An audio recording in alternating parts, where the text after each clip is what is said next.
Sir गृह मंत्री जी clarification देना चाहते हैं सर कृपया अलो कर दिया जाए प्लीज। सर माननीय गृह मंत्री जी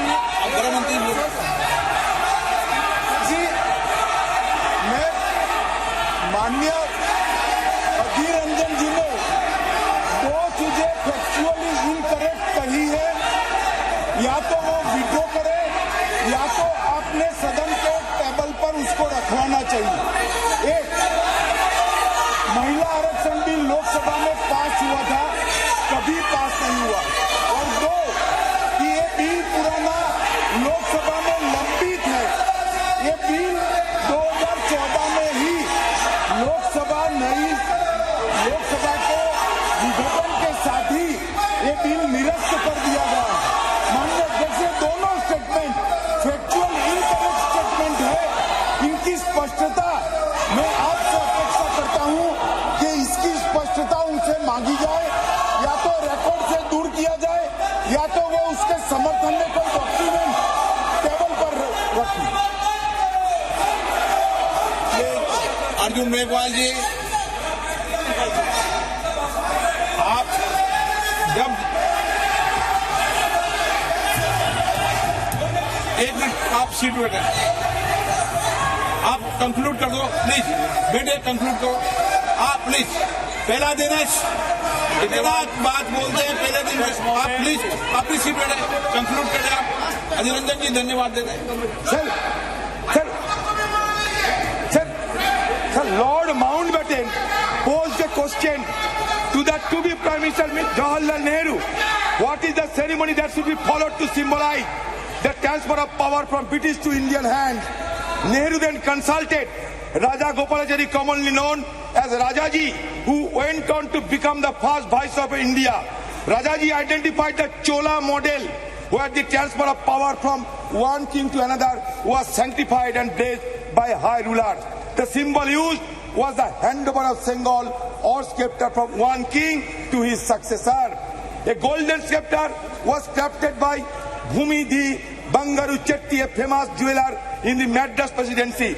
The makers of the Sengal, Bhimudi Etarajulu and Bhumudi Sudhakar, are living in Chennai. Sir, इतिहास बता रहा हूँ, कुछ नहीं। On August 14, 1947, the deputy high priest of Thirubhadu Thurai Adiman, Nagasaram player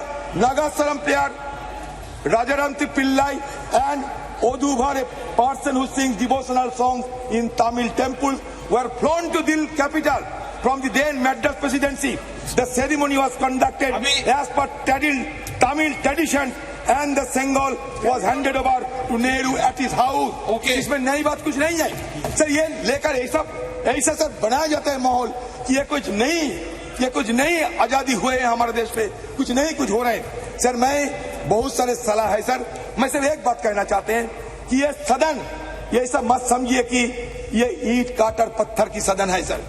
ये सदन, it is not built with bricks and mortars only, it is the soul of our India, the soul which was long suppressed, find utterance in the wake of attaining independence. Sir, again I am saying that soul should not be suppressed again by any design. That is my view, and I am concluding the speech because sir, I do not find the adequate time to make my point further. गृह मंत्री जी, अध्यक्ष जी, मेरा व्यवस्था का प्रश्न है। माननीय अधीर रंजन जी ने जो कहा वो फैक्चुअली इनकरेक्ट है कि पुराना बिल अभी भी जीवित है। मेरी स्पष्ट जानकारी है कि पुराना बिल लैप्स कर गया है। अधीर रंजन जी ने जो कहा है उसके समर्थन में उनके पास कोई डॉक्यूमेंट है तो टेबल पर रखने चाहिए। एक, या तो उन्होंने स्टेटमेंट विड्रॉ करना चाहिए। दूसरा, उन्होंने कहा कि इस बिल को लोकसभा ने भी कभी पारित किया था राजीव गांधी जी के समय में, कभी नहीं हुआ है। माननीय अध्यक्ष जी, ये दोनों चीजों को माननीय बैठे ना प्लीज। मैं आगे कहता हूँ प्लीज, मैं आगे कहता। माननीय सर प्लीज आप बैठ जाइए, मुझे पूरा तो प्लीज प्लीज प्लीज माननीय अध्यक्ष please ji, Kalyan ji please. माननीय अध्यक्ष जी, लोकसभा में जो बिल पारित होता है, अगर राज्यसभा उसको पारित नहीं करती है और लोकसभा का कार्यकाल समाप्त होता है तो वो बिल अपने आप लैप्स हो जाता है। मैं मानता हूं कि इस चीज को स्पष्टता करनी चाहिए और माननीय अध्यक्ष जी, अगर उनके पास अलग जानकारी है तो सदन के टेबल पर रखनी चाहिए। माननीय अर्जुन मेघवाल जी। धन्यवाद अध्यक्ष महोदय। मैं प्रस्ताव करता हूं कि भारत के संविधान का और संशोधन करने वाले the constitution 128th amendment bill 2023 यानी नारी शक्ति वंदन अधिनियम 2023 को सदन में पूर्व स्थापित करने की अनुमति दी जाए।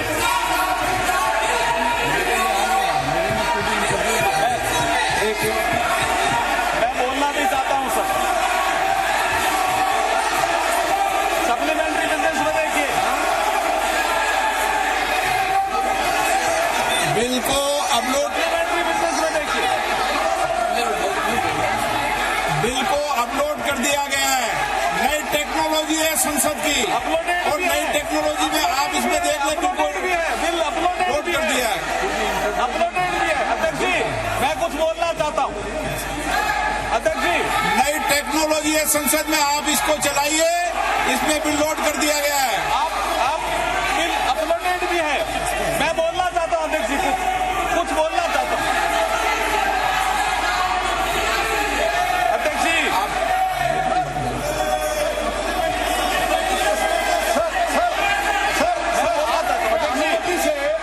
सर, आपके अनुमति से सप्लीमेंट्री लिस्ट ऑफ बिजनेस निकाला गया है और सप्लीमेंट्री लिस्ट ऑफ बिजनेस में ये जो बिल आया है वो अपलोड हुआ है। सर, कृपया चेक करने के लिए बताइए, मेरा इतना ही निवेदन है। मैं अध्यक्ष जी बोलना चाहता हूं कुछ। अध्यक्ष जी, मैं बोलना चाहता हूं। अध्यक्ष जी, इस महत्वपूर्ण दिवस के अवसर पर आपने मुझे बोलने का अवसर दिया, मैं आपका आभार प्रकट करता सर्कुलेट हूं। कर दिया ना आपने। ये अपलोड है, अपलोड है साहब, बता दें बिल अपलोडेड है। Gaurav ji, you can see the bill. आप इसमें अपलोड है बिल। अधीररंजन जी, ये अपलोड है। मैं अध्यक्ष जी, मैं कॉन्स्टिट्यूशन 128 अमेंडमेंट बिल 2023 के संबंध में कुछ तथ्य सदन के समक्ष रखना चाहता हूं। ये महिला सशक्तिकरण से संबंधित बिल है। इस बिल के माध्यम से हम आर्टिकल 239AA, 330A और 332A और 334A इनमें संशोधन कर रहे हैं संविधान में।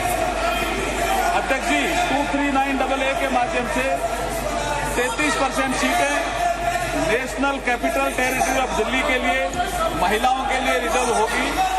आर्टिकल 330A के माध्यम से तो रिजर्वेशन ऑफ सीट्स और SC/ST in house of people इसमें मैं आपको बता रहा हूँ कौन से उसमें है। आर्टिकल 332A है इस चीज में है। इस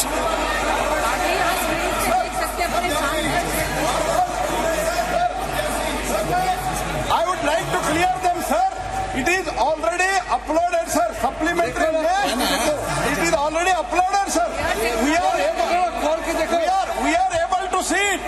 We are able to. Why they are not able to see it? Whether they are opposing the Mahila Reservation Bill, let them clarify, sir. It is there, sir.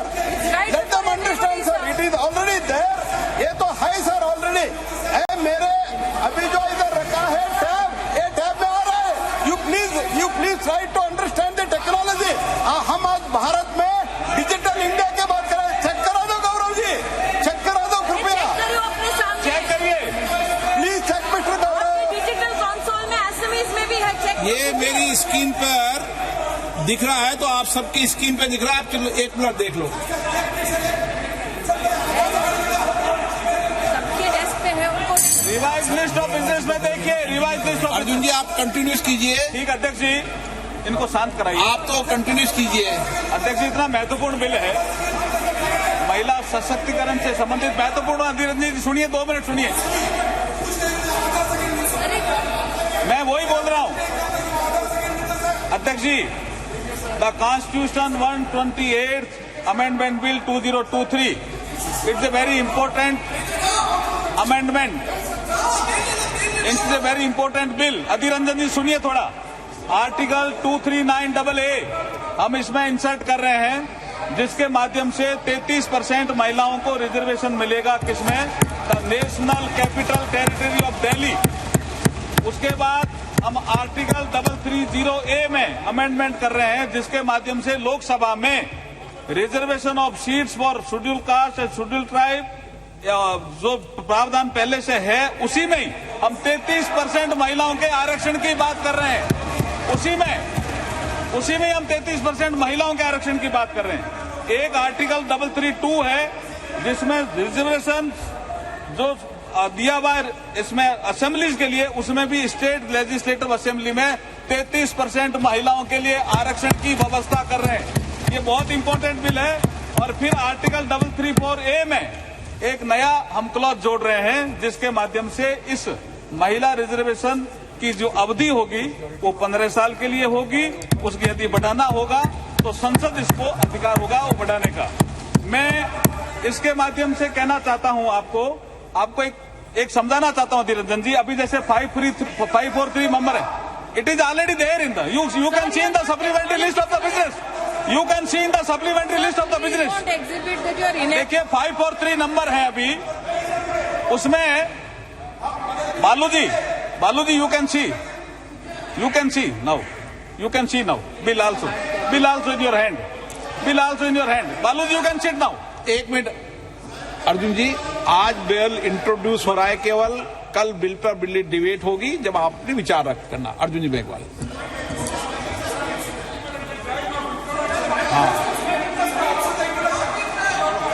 अध्यक्ष जी, मैं इस बिल के माध्यम से जो परिवर्तन होने वाला है वो बता रहा हूं अधीर रंजन जी। अभी जैसे 543 हमारी लोकसभा की सीट है, जैसे ही ये बिल पास होगा, ये कानून बनेगा, उसके बाद वर्तमान में लोकसभा में जो संख्या जो कि सबसे ज्यादा है 82 महिलाओं की संख्या है, वो 181 हो जाएगी इस कानून के पास होने के बाद। कितना क्रांतिकारी कदम हम उठा रहे हैं। आप इसके समर्थन में नहीं हो क्या? आप बैठिए, एक बार बताता हूं मैं आपको। और इतिहास भी सुनिए कल्याण प्रदेश जी। ये सबसे पहले ये बिल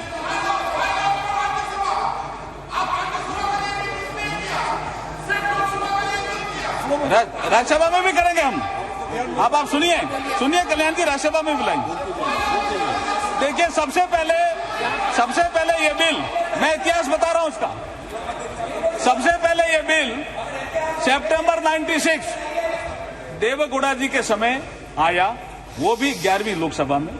उसके बाद दिसंबर 98 में माननीय अटल बिहारी वाजपेयी की जब सरकार थी तब आया, वो 12वीं लोकसभा में।